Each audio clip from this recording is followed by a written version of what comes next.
देखिए, संभल की घटना पूरे देश के लिए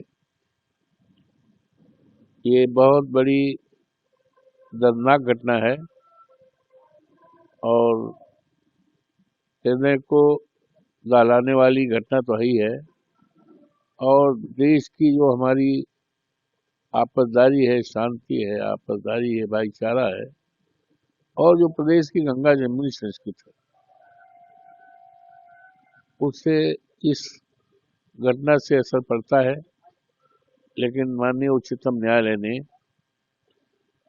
अपने निर्णय से बहुत बड़ी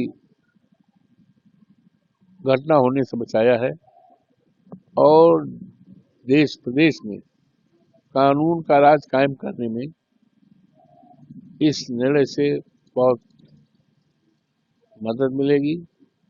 और भारतीय जनता पार्टी जो समाज को तोड़कर डिवाइड एंड रूल, बांटो राज करो का जो रास्ता अपना रही है, उस रास्ते पर कहीं न कहीं रोक लगेगी। क्योंकि देखा गया कि इसके बाद और हमारे जो धार्मिक स्थल हैं, वहाँ पर भी इनकी नज़र भारतीय जनता पार्टी के लोग ये कुछ नहीं करना चाहते। आज महंगाई का सवाल है और इस देश में युवाओं के नौकरी का सवाल है। युवा हमारे देश की सबसे महत्वपूर्ण दौलत है। किसी देश की दौलत हीरा जवाहरात, सोना चांदी नहीं, बल्कि देश के इंसान, देश के नौजवान हैं। आज उनके हाथों में सरकारी नौकरी देने का सवाल है। आज महंगाई, अभी आज ही कल में महंगाई बढ़ी है। जो रसोई गैस होता है 16 रुपये बढ़ गया, ऑटोमेटिक। 1650 से एलपीजी कॉमर्शियल है, बढ़ गया। जबकि हमारे देश के प्रधानमंत्री जी ने कहा था कि हमारी सरकार बनाओ, 100 दिन में महंगाई हम रोकेंगे। तो महंगाई तो सातवें आसमान में चली गई। तो इसलिए संभल की घटना और इस बात को लेकर हम लोग सदन में उठाना चाहते थे, लेकिन सरकार अपने निकम्मेपन, अपनी कमियों को, अपनी खामियों को छिपाने के लिए सदन चलने नहीं दिया, जो कि जिसके माध्यम से हम सभी लोग देश और दुनिया को भारतीय जनता पार्टी के आचरण को बढ़ाने में कामयाब होते। मिल्कीपुर चुनाव अब होने के लाइन पे आ रहा है। यूं तो मिल्कीपुर विधानसभा क्षेत्र जो हमारा क्षेत्र है, और जब हम सांसद बने तो 12 जून को हमने इस्तीफा दे दिया विधानसभा से। 13 जून 24 को माननीय विधानसभा अध्यक्ष ने स्वीकार भी कर दिया, इसका नोटिफिकेशन भी कर दिया। चुनाव आयोग को और संबंधित अधिकारियों को सूचित किया गया, लेकिन भारतीय जनता पार्टी के उम्मीदवार ने अपनी रिट जो है, जो कि इन्फेक्शियस हो गई थी, उसको नहीं उठाया, जानबूझ के नहीं उठाया। क्योंकि भारतीय जनता पार्टी तो दहशत में आ गई। जब हम सांसद बने तब से डर गई, दहशत में आ गई और भाग रही चुनाव में। लेकिन अब कहाँ तक भागे, चुनाव तो होना है और हमें भरोसा है मिल्कीपुर विधानसभा के देवतुल्य मतदाताओं पर। हमें भरोसा है इस विधानसभा में समाज के सभी वर्गों पर, जिनका स्नेह, जिनका आशीर्वाद, जिनका समर्थन मेरे लिए हमेशा रहा है। 12 में रहा है।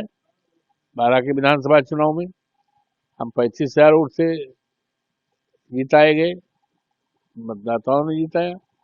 22 में जिताया और जो लोकसभा का चुनाव हुआ 4 जून को, जिसका नतीजा आया है, ये विधानसभा क्षेत्र मिल्कीपुर भी हमारे लोकसभा संसदीय सीट में वहां जीते। तो निश्चित तौर से ये वहाँ के सम्मानित भाइयों ने, बहनों ने, सम्मानित बुजुर्गों ने और देवतुल्य मतदाताओं ने डिसाइड कर लिया है कि हमें समाजवादी पार्टी के उम्मीदवार को जिताना है। वो उम्मीदवार दूसरा कोई नहीं है, हमारा बेटा है अजीत प्रसाद, जिसको माननीय राष्ट्रीय अध्यक्ष जी ने, आदरणीय अखिलेश यादव जी ने कार्यकर्ताओं की सर्वसम्मत राय से उसको चयनित किया है, घोषणा किया है।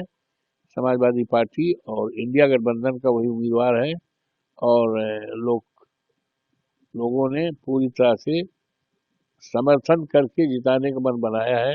अब भारतीय जनता पार्टी तो अभी 9 विधानसभा क्षेत्र में चुनाव हुआ है, जिस तरह से नंगा नाच किया है और लोग का इस्तेमाल नहीं होगा बल्कि तंत्र का, पुलिस ने रिवॉल्वर भी फहराई और लोगों को रोकने का काम किया, तो भारतीय जनता पार्टी को वहाँ की विधानसभा क्षेत्र के मिल्कीपुर के मतदाताओं पर विश्वास नहीं है।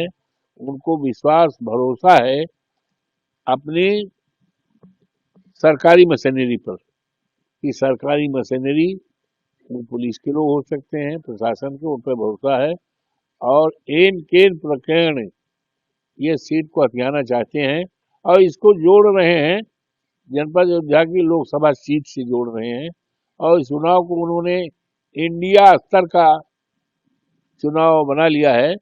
लेकिन भारतीय जनता पार्टी पूरी तरह से हारेगी और समाजवादी पार्टी ऐतिहासिक